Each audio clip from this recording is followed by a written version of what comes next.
The dog's barking woke Michaela up. Ted and Helen, she was supposed to call them Uncle Ted and Aunt Helen, but she never did inside her own head, had told her Oscar was really a sweet dog. And it was true, he never growled at her. He was so big, though, with his tail going thunk, thunk, thunk, and his long pink tongue and his stabby white teeth. Michaela didn't care how sweet he was. He scared her. Right now, his big, deep bark was booming, over and over and over again. Michaela burrowed beneath her quilts and pulled the pillow over her head. "Shut up, stupid dog," she whispered. She waited for the thud of Ted and Helen's bedroom door, footsteps on the stairs. It sounded like Oscar had to go. Bad. She shivered. What if the McCallans didn't do anything? She would have to let him out. That was the rule. Then she'd have to stand around in the freezing hallway until he pooped, so she could let him back in. She pushed her pillow away and scooted up. It sounded like the dog was already outside. Maybe Ted had let him out and fallen asleep. Grown-ups could sleep through anything.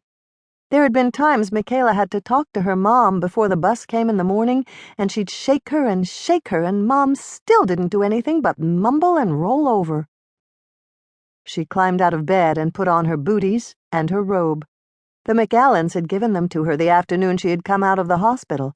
The robe was pink and woolly, and the booties had real sheepskin inside, which was good because the McAllans' old house was always cold. She missed her mom's apartment.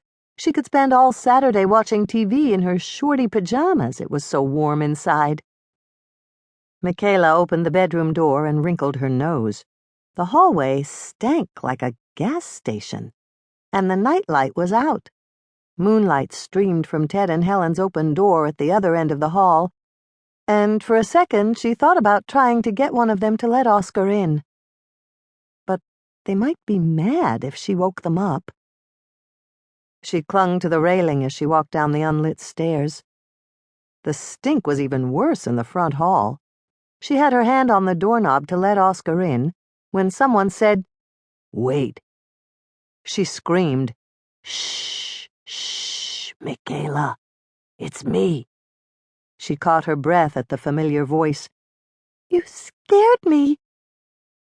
There was a clank, like a pail setting on the floor, and then a figure moved out of the deep dark of the living room into the shadowy gray of the hall. "I'm sorry. I'm here to take you to your mom." "My mom?" Her heart was going bumpity-bump. She wasn't sure if it was from her fright or from the idea of seeing her mom. "Really?" "Yeah. I was just coming upstairs to get you." "But," she frowned, "it's the middle of the night. Are you supposed to be here?"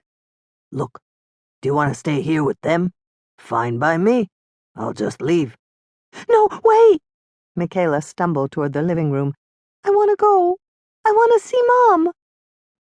"I don't know. Maybe I made a mistake coming to get you." "No, no, just let me. I have a suitcase. I'll get my clothes, and then we can go." "I'll get your clothes. You go get in my car. It's in the driveway. I'll be there in a minute." It was snowy outside, and she was in her robe and pajamas, but she was afraid if she argued, she'd be left behind. "Okay." She turned back to the door. "Can I take my coat and my book bag? They're right here." Yes, yes, yes, Jesus!" She snatched them off their hooks and opened the door. Oscar's barking got wilder. "And don't let the dog in." Michaela shut the door behind her and ran along the narrow shoveled path to the drive. Oscar, standing in the snow, whined as she passed him, but he didn't do anything to stop her. She jumped into the back seat of the waiting car and slammed the door. She sat, shaking from excitement and fear, her arms wrapped around her book bag. She was going to see her mom again. It had been so long. Then she had an awful thought. Her recorder.